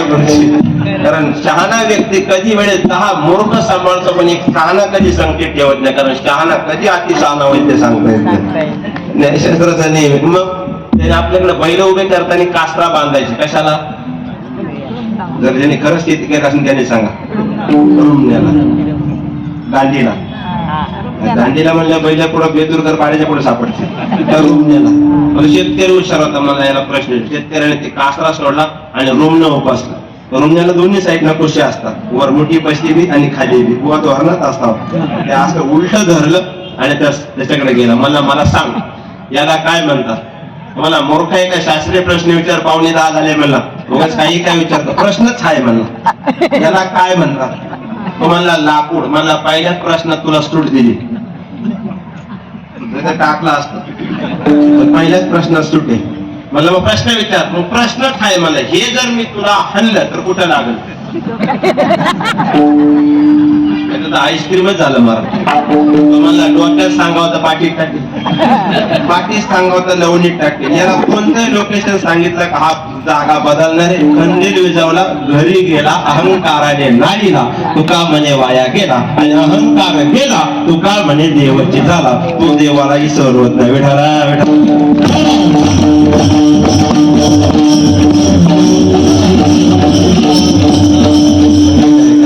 दुसरा मुद्दा जीवनामध्ये अहंकार कधी करू नका. चांगलं वर्तन करत असताना आपण माणूस म्हणून जन्माला आलो. या सृष्टीचा निरोप घेताना जगानं आपल्याला देव म्हणून पूजलं पाहिजे, असं जगता आलं पाहिजे. उत्तम शिवरे कीर्ती माझे. कधी कधी आपण केलेलं कर्म आपल्या सगळ्या कुळाचं दर्शन घडवत असतात. आपल्याकडे ग्रामांमध्ये असणारे मनोरंजनाचे कार्यक्रम होतात उत्सवामध्ये. त्याचा एखादं पोरग नाचायला लागलं ना मोगरा फुलाला मध्ये, आता तिकडे नाही, ते मोगरा वेगळा आहे. मोगरा पाहून फुटलेला नाचायला लागला मग अवघड आहे. नाचायला लागला मग जुनी माणसं म्हणतात कोणता पर्याय येतो म्हणतात ना, आमच्या वर्गाने नाही का मग काय मेनी नाच करायचा. कोणतरी म्हणतात आमच्याचा नातू. हा त्याचा आजाही तसाच, बापही तसा, तोही तसा. एक वडील जे करते नाम धर्म ठेवी. आपल्याकडून वर्तन असं घडलं पाहिजे की इतरांनी आपलं नाव घेतलं पाहिजे. शांती रूपे नव्हे कोणाचा वाईट, वाढवी महत्व वडिलांचे. उत्तमची गती तो एक पावेल, उत्तम भोगील जीव खाणी. मी 14 नंबरला गुलाबाबांच्या नियोजनात कीर्तन केलं. कालकर महाराजांच्या निघलो होतो. मला एक नाद आहे, मी गाडीतून पिकअपच्या मागे लिहिलेल्या वाक्याची स्क्रीनशॉट घेत असतो. असे वाक्य सापडताना कधी कधी गाथा कमी पडतो मला. तरी एक वाक्य वाचलं मी, अजून माझ्या डोक्यात चक्रा चालू आहे. वाक्य असं होतं, पोरग नालायक असलं पाहिजे, गाव नादी लागत नाही. त्याचं पोरग नालायक त्याचा बाप हरिपाठ करत असेल माझ्या वडिलांची, असं आहे. म्हणजे कोणत्या क्रियेचं वर्तन आहे याचा विचार जीवनामध्ये करा.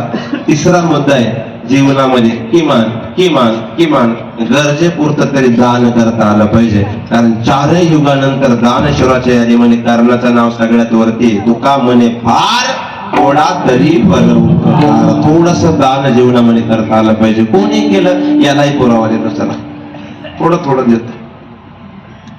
दुर्योधनाला वनवा लागल्यानंतर जंगलामध्ये सापडला. एकटा धृतराष्ट्र सापडले डोक्यात नका आलं, त्याचा पोरगाही सापडला होता. त्यानं 3 दिवस जंगलामध्ये झाडावर बसून राहिला.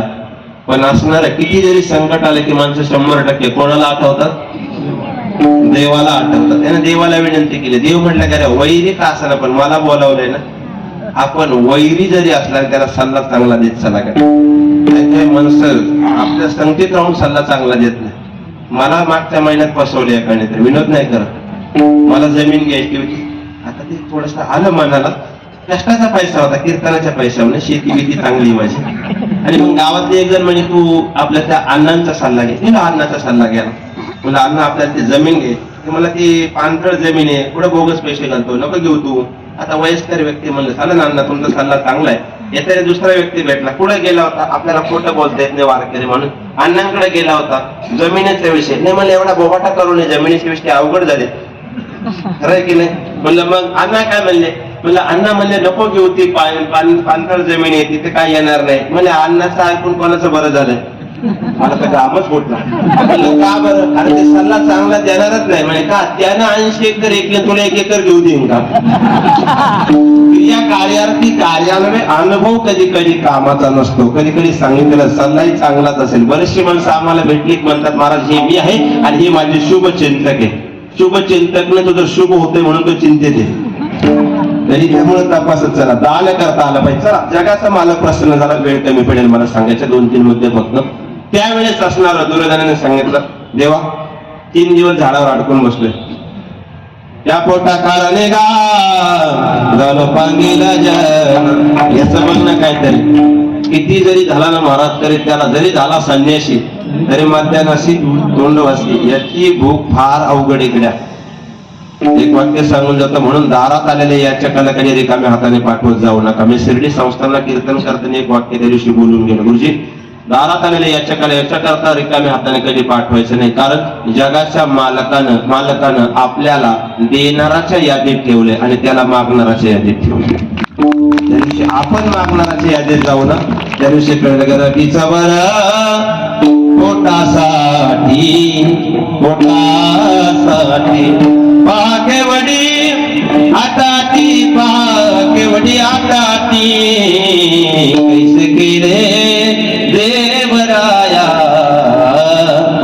लावी माया असणार 8 बघ ऐका.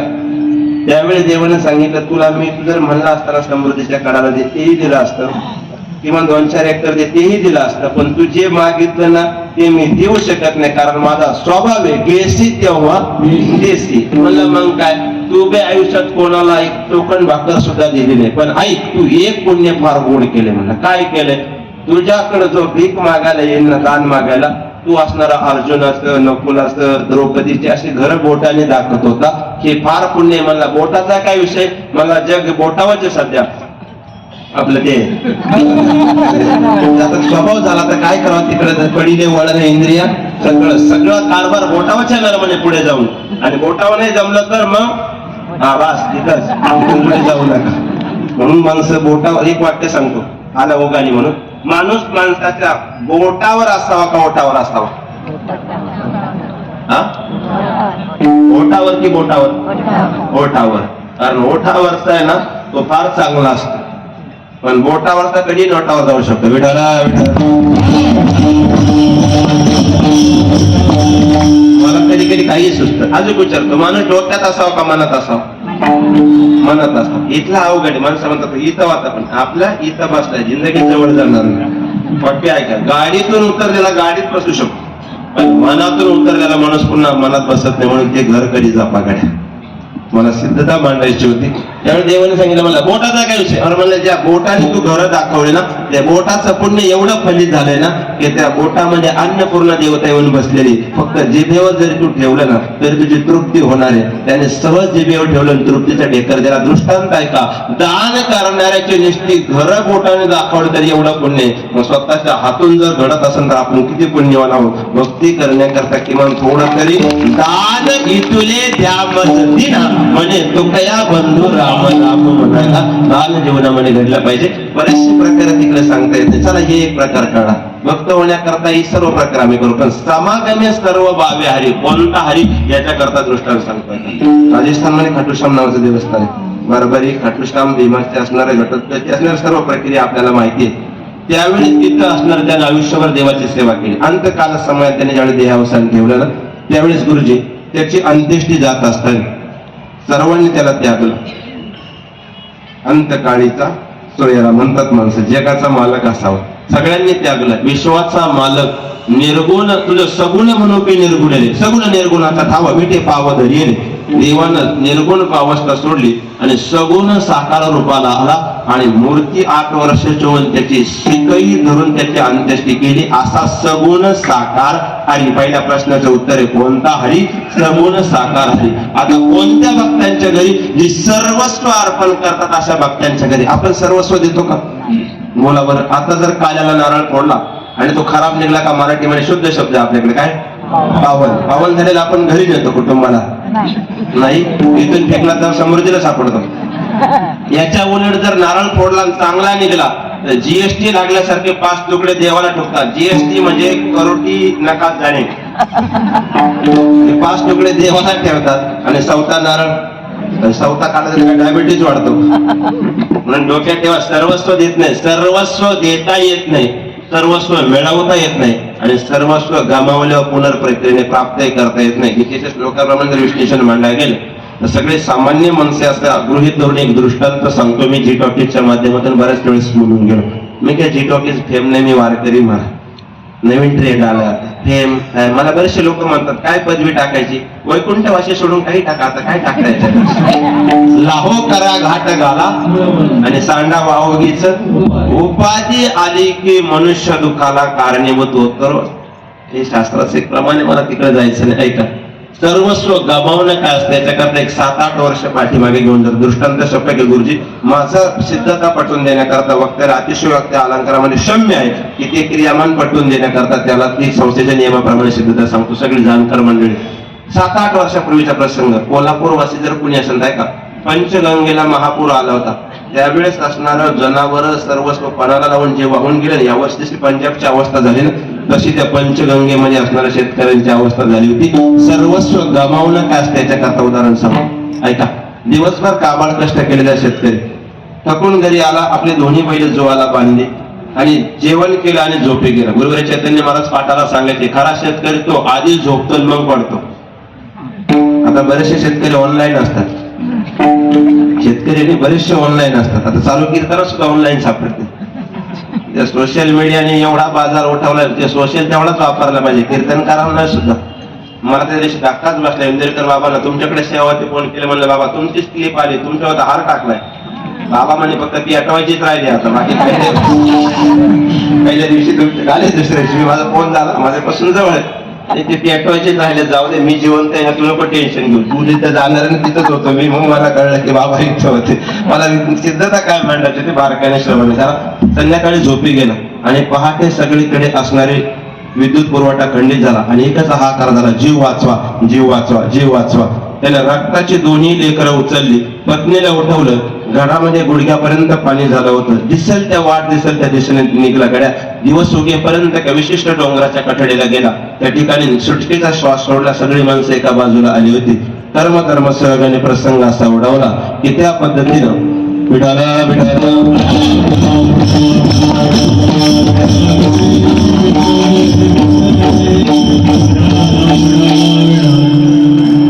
कर्मधर्म सहगणी त्याच्या दिवस उगल्यावर लक्षात आलं, रक्ताच्या नात्याची सर्व वाचवली, पण जीवाच्या नात्याची दोन्ही लेकरं गाडीला बांधलेले राहिले. म्हणून त्याने प्रशासनाला विनंती केली, मला पुरात का होईना जाऊ द्या, माझ्या लेकरांना सोडवण्याकरता, माझ्या जीवाचं काय होईल तुम्ही, पण माझी लेकरं वाचवण्याकरता मला जाऊ द्या. तर शेवटी असणाऱ्या प्रशासनाला त्यांच्या प्रोटोकॉलनुसार कार्य करावं लागतं. त्यामुळे त्यांनी सांगितलं परवानगी नाही. त्यापैकी गुरुजी एका बैलानं फिरून फिरून फिरून आपली गाठ सोडली होती, पण एका बैलाला अशी काळगाठ बसलेली होती. त्यानं 8 वाजेपर्यंत पाण्यामध्ये फिरण्याचा प्रयत्न केला मायबाप, पण ती वरती दिसणारी शिंग पाहून शेतकरी हंबरला फोडत होता. गड्या रक्ताची वाचवली, पण जीवाच्या नात्याची दोन्ही राहिली, एक तरी वाचला नाही. विश्वाच्या मालकाला विनंती करत होता, माझं सर्व जरी गेलं नाही, मी तुझ्याकडे काही मागणार नाही, पण माझ्या लेकराच्या केसाला धक्का लागू दे नको मायबापा, आयुष्यभर तुझी वारी कधी चुकणार नाही. पण शेवटी नियतीचा खेळ होता महाराज. 8 वाजेपर्यंत बैलांनी प्रयत्न केला. फिरता फिरता फिरता असणारा पाय चाकामध्ये अडकला आणि आऱ्या पाट्यामध्ये पाय अडकल्यानंतर मोडला गेला. आता पाण्याच्या वरती दिसणारी शिंगे निस्ती नाबूद झाली होती. 2 दिवस पाणी आटेपर्यंत तरी विनंती करत होता, पुढे कवना माझं लेकरू जिवंत असू दे, दया घना, तुझ्या आयुष्यभर उपवास उपकार विसरणार नाही. 2 दिवसांनी थोडस पाणी ओसरलं, थोडासा चिखल झाला. 5 वर्षाचं लेकरू जसं चिखलात पळवलं गुरुजी, त्या पद्धतीने ती पाऊलं घराकडे थिरकली. पण घराजवळ गेल्यानंतर 100 वर्षाची पाऊलं जशी लडखडावी ना, तशी चिखलामध्ये गुडघे टेकले, हंबरडा फोडला. कारण त्याचं लेकरू त्याच्या डोळ्यात देखत असणारं मरण पावलं होतं. 2 दिवसापूर्वी भाद्रपद पोळा होऊन गेला होता. त्या मेलेल्या मोठ्या जीवाचे बोल मालकाकडे होते, गडा तुझ्या बोटानं लावलेला हिंगळ आजही तसा चमकत होता, तुझ्या हातानं बांधलेला घुंगराचा गंडा आजही पाण्यावर तसाच खळखळून वाहत होता, तुझ्या शेताचा गाडा ओढताना मला कधी दम लागला नाही, पण निर्दयी निसर्गापुढे माझा काही दम टिकला नाही. मी जरी मेलो तरी खचू नकोस, या गाड्याला दुसरा सर्जा झोपून पुन्हा शेतावर जायला चुकू नकोस. माझ्या आठवणीत एखादं झाड लाव गड्या, त्या सावलीत कधी बसला ना, पाठीमागे बघ, हा सर्जा आशीर्वादानं तुझ्या पाठीशी उभा असतो. बराच काही भागांमध्ये गुरुजी आपल्याकडं काडी काडी करून उन्हाळ्यामध्ये जनावर जगावं लागतात पठार भागामध्ये, पण नियतीचा निसर्ग जर कधी पोपला ना, एका क्षणात सर्व निस्ते नाबूद होते. मी शपथ म्हणत नाही, तर त्या गाण्याचे बोलच तसे ते ज्या असणार त्याला जुळतात बघा. देवा जळाला शिवार सांडला, खेळ मांडला, खेळ मांडला, खेळ मांडला, खेळ मांडला,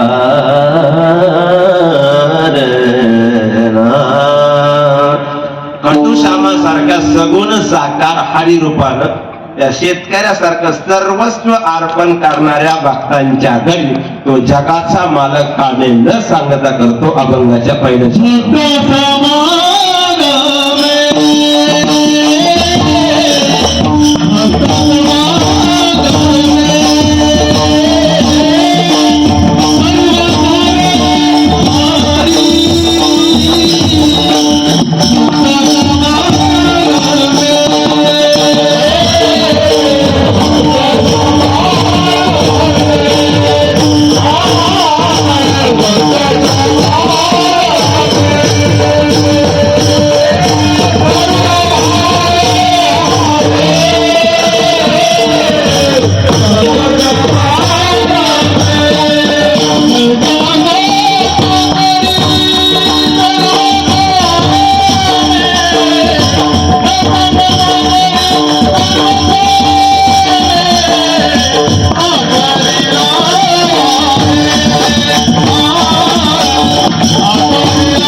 सगुण साकारहारी कोणत्या भक्तांच्या घरी जे सर्वस्व अर्पण करतात अशा भक्तांच्या घरी. दुसऱ्या प्रश्नाचं उत्तर कोणती कामे, याचा भाव मला मांडायचा. आता ऐका, देव न सांगता कामे करतो हे जरा न पटण्यासारखे, कारण सहज भेटत नाही ना. अवस्थामी वैकुंठी योगी नाम हृदय मद भक्त यत्र गायंती तत्र तिष्ठमी नारदा तो मी वैकुंठी भानुबिंब एक परी योगियाचे मानसनी उमरडून जाय परी दयापासी पांडवा मी हरपला घेऊ सभा जेते नाम घोष बरवा करते माझा माझे भक्त गाते जेते नारदा मी उभा येते पण जो मज होय अनन्य भावे शरण तेव्हा तेव्हा सहज येईल इतकं सोपा वाटलं का. रंग नाही रूप नाही वर्ण छाया निराकार निर्गुण तुझी रघुराया मय गुलाम तेरा.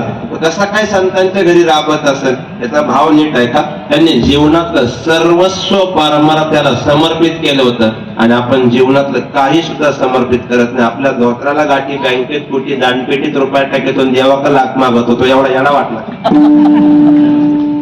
आपण संसारातलं सर्वस्व देवाला देत नाही.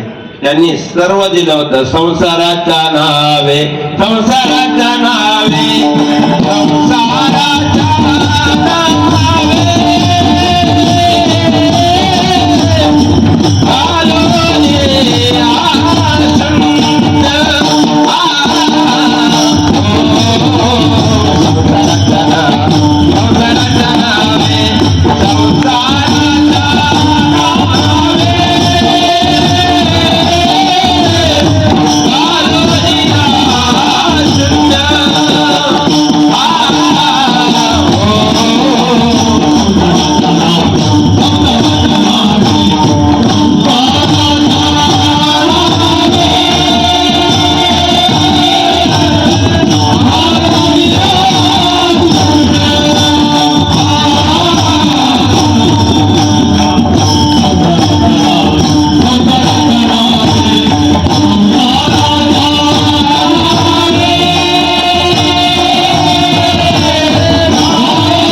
घालून शून्य वाढता हा पुण्य आपला शून्य शून्य जोडायचा प्रयत्न करतो. 10 जाऊ द्या लई होईल आपल्या गरजेपुरतच ठेवू. 10 वाजले त्यामुळे 10 पर्यंत मी आलोय म्हणून ते त्या पद्धतीने. म्हणून तर काही माणसं सहज पूजनीय बनत नाही. त्यागाशिवाय आणि समर्पणाशिवाय कोणताच व्यक्ती पूजनीय बनत नाही, क्षेत्र कोणते असू दे. काय म्हणणे तुमचं. म्हणून तर काही माणसांना बघितलं पायातले चप्पल काढावी वाटते आणि काही माणसांना बघितलं पायातले चप्पल काढावी वाटते. नाही कळलं. एखादा पूजनीय महात्मा बघितला ना सर तर पायातले चप्पल काढावी वाटते आणि एखादा माणूस अनावधानाने बघितला ना याला कोणताच मार चालणार नाही, पायातले चप्पल काढावी वाटते. क्रिया आणि क्रियामान कार्यार्थी भाव भेद दर्शवतो. तर स्वरूपाचं साधन आहे. देव न सांगता कामे करतो. कोणती कामे करतो हे मी 100% 5-10 मिनिटात मानणार आहे. पण देव जर न सांगता करत असेल तर माणसात काहीतरी प्रकार 100% असणार आहे. माणसात 3 प्रकार आहे. गुरुवारी सद्गुरू नारायणगिरीजी महाराज सांगायचे माणूस एकतर सांगकाम्य असेल, नाहीतर बिनकाम्यातही असेल, नाहीतर वाढाव काम्यात 100% असेल. आता एक वर्तन तुमच्या करता थोडं मी काकड्यातली पूर्ण यादी देतो कोणती कामे करतो ती घाबरू नका त्या पद्धतीने. पण हे पटण्याकरता आधी सिद्ध करतो. सांगकाम्य असेल. दृष्टांत शपथ सासरी जाणाऱ्या मुलीला आईने सांगितलं, बाळा कोणतंही काम चुकलं सासू ओरडली फक्त म्हणायचं आत्याबाई अगदी बरोबर असंच घडायला पाहिजे. तिने पाठच केली. सासरी गेली, कोणतंही काम चुकलं सासू ओरडली, ती म्हणते आत्याबाई अगदी बरोबर असंच घडायला पाहिजे. 2 महिन्याने सासूला चिकन गुन्हा झाला, तर झाला त्याला मी काय करतो, ते अंथरुणाला खिळून काढली. ती म्हणे खिळून काढण्यापेक्षा मेलेलं बरं. मग तिने सांगितलं नाक्यावरून जे थोडस कृषी सेवाचं दुकान आहे त्यातून एक थंडाची बाटली घेऊन ये. ती मी कृषी सेवाचा थंड सिटीकडे एवढं सहन करत नाही, ते जरा खतरनाक असतं. ते तेवढी घेऊन ये, तुझ्या हाताने मला पाजावं आणि मी मरावं. मग हिना गप मरावं ना, ती म्हणजे आत्याबाई अगदी बरोबर असंच घडायचं. याला म्हणतात स्थानकाम्य. दुसरा प्रकार आहे बिनकाम्य. बरोबर, हे बाबा सांगायचे एक बिनकाम्य होता आणि ते रोज सकाळी उठलं का चादर घोंगडी टाकायचं आणि झोपायचं. त्यावेळेस त्याला एक मित्र भेटला, म्हणला काय करतो, सकाळी उठतो चादर घोंगडी टाकतो आणि झोपतो. म्हणला तो म्हणला एक काम कर, हे वागणं बरं नव पुण्याकडे होता आपल्या, वागणं बरं नव. म्हणलं मग काय कर, 10,000 घे. तो म्हणला 10 मध्ये काय होतील, बिनकाम्य होत. ते म्हणजे 1 लाख होतील. तुम्हाला 1 लाख झालं काय करायचं, म्हणजे 1 लाख झालं आणखी काहीतरी इन्व्हेस्टमेंट करायची, 10 लाख होते बिनकाम्य. 10 लाख झालं काय करायचं, 10 लाख झालं आणखी काहीतरी उद्योगधंदा व्यवसाय वाढवायचा, कोटी होतील. तुम्हाला कोटी झाल्यावर काय करायचं, कोटी झाल्यावर आता कोटी धावायचं. म्हणला म्हणा अजिबात धावायचं नाही, पुढं शांत बसायचं, नोकर चाकर सगळे अपडेट मध्ये ठेवायचे, सगळ्यांना सगळे कामं रात्री सांगायची, सकाळी उठायचं, चहा पाणी घ्यायचा, घोंगडं टाकायचं, टीव्ही चालू करायचं आणि झोपायचं. तो म्हणला मग आता काय करतोय, आताही हेच करतोय. आणि एवढं करूनही याला वाहिला उद्वेग मग याला बिनकाम्य म्हणतात. आणि वाढाव काम्याचा दृष्टांत लय सोपा आहे. वैकुंठवासी प्रातस्मिने कोणाच्या दृष्टांत ते सांगायचे, सिद्धार्थ असणारा दृष्टांत सांगायचे. ते म्हणे वाढाव काम्याचा जुना दृष्टांत सांगायचे. एकाने नोकर ठेवला म्हणे आणि म्हातारी आजारी पडल्यानंतर त्याला त्या काळात जुन्या काळामध्ये आजवर भाव दे कोणी असणारा तिष्ठत असतो, हा त्याचा स्वभाव आहे. कावडीने पाणी जागरी चंद्र पाणी वाहे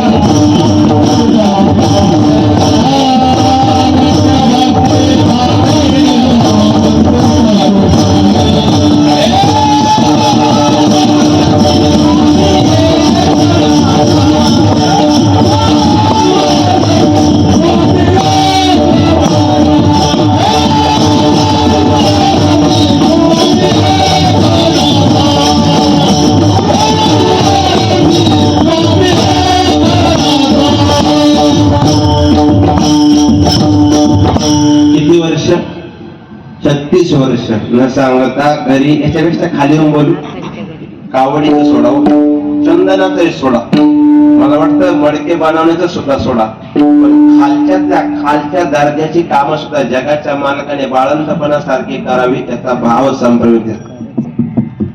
चोकोबाची बहीण झाला सारंगर, चोकोबाची बहीण झाला सारंगर, बहिणी उघडादार हाका मारी, बहिणी उघडादार हाका मारी झाला सारंगर, चोकोबाची बहीण झाला सारंगर.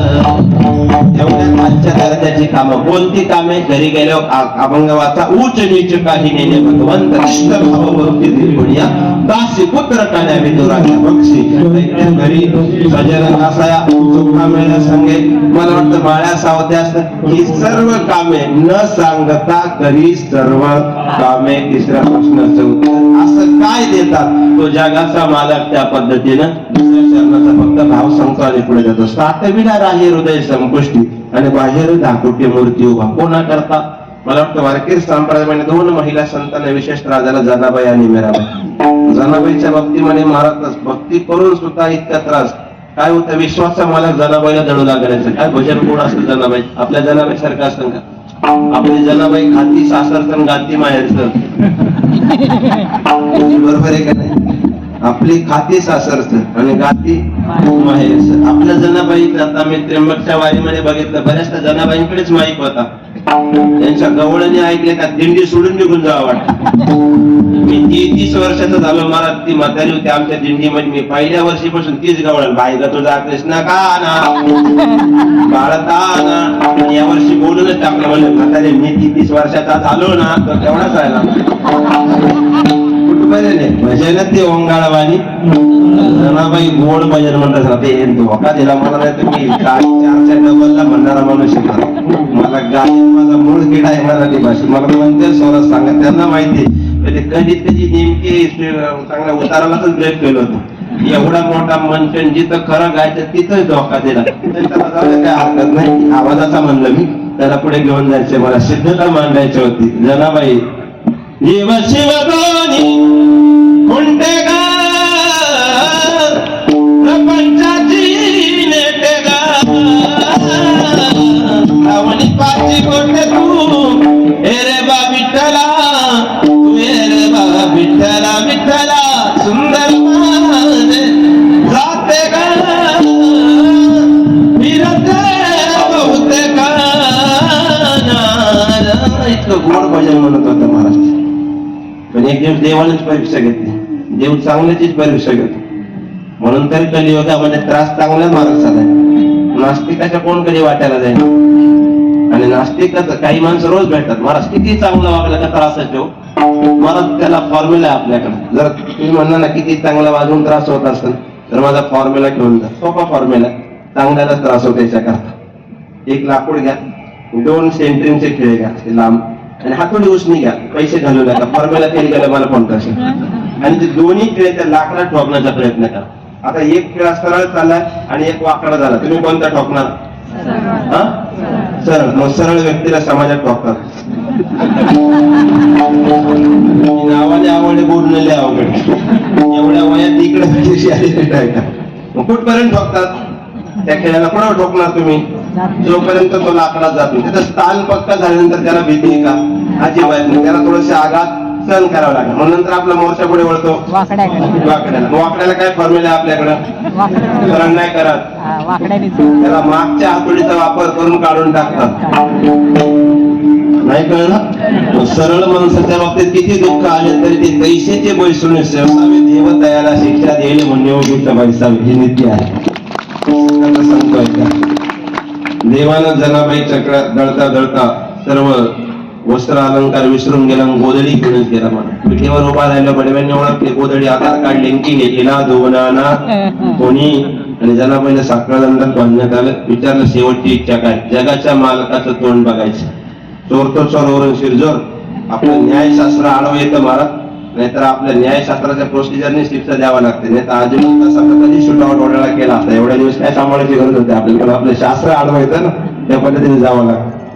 जनाबाईला प्रांगण्यात आणण्यात आलं आणि विश्वाच्या मालकाने खाली मान घालावी. भक्तीचं ऋण आहे का? जनाबाईने विश्वाच्या मालकाला शिव्या द्यायला सुरुवात केला. आपल्याला देवाची शपथ घातली तरी चुकीचं काम करत नाही आपण. खरं खोटे? विश्वाच्या मालकाला शिव्या द्यायच्या. तुम्ही मालकाला देऊन बाकी देऊ नका, पण देऊन टाका फटके पडतील. म्हणून म्हणतात तिने मला शिवी दिली हो. काही लोक इतकी विचित्र आहे महाराज, घरी चहा प्यायला येतात. महाराज तुमच्या पाया पडून सांगतो, मी त्या पाया पडतो तरी माझं ऐकत नाही. येण्याची पाया पडून तुझं ऐकणं ती बाबाचं ऐकण का? काय कोणते प्रश्न विचार? एवढं तर भावना असलं पाहिजे. काय विचार कर्मधर्म सहकरण. जनाबाईनं देवा जगाच्या मालकाकडे बघितलं, विश्वाच्या मालकाला शिव्या द्यायला सुरुवात केली. गुरुरे बोधे बाबा अशी गोड चाल म्हणायची. आपण खाली म्हणण्याचा प्रयत्न करतो. सगळ्यांना वारकरी एवढे फडकरी म्हणजे 5 त्या पद्धतीने वाढलं. मला जमन म्हणून नका.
झाला. जगाच्या मालकानं त्या स्थळाचं पाणी केलं आणि मीराबाईला ज्यावेळेस विष पाजलं त्यावेळेस विश्वाच्या मालकानं स्वतःवर ते उडावून घेतलं. विष का प्याला राजाजीने विजा पिवत मीरा हसी रे पद घुंगरू बांध मीरा नाची रे. साठविला राही हृदय संपोष्टी हृदय बंदी खाना केला आत विठ्ठल कोंडीला म्हणून साठविला राही हृदय संपुष्टी. आणि मीराबाई करता मूर्ती स्वरूपाने विश्वप्रवासन केलं. बाहेर 10 कोटी मूर्ती उभा असं काय केलं असं त्यांनी असणारा नामाची या साडे आळवितो देवा भक्तीची या मापे मोजितो अनंता. कोणत्या नामस्मरण संप्रदायाच्या नियमाप्रमाणे सगळ्यांनी एकदा प्रेमाने हात वरती करा. माझी 5 मिनिटं राहिले फक्त. सरळ करायचे सरळ एकदम.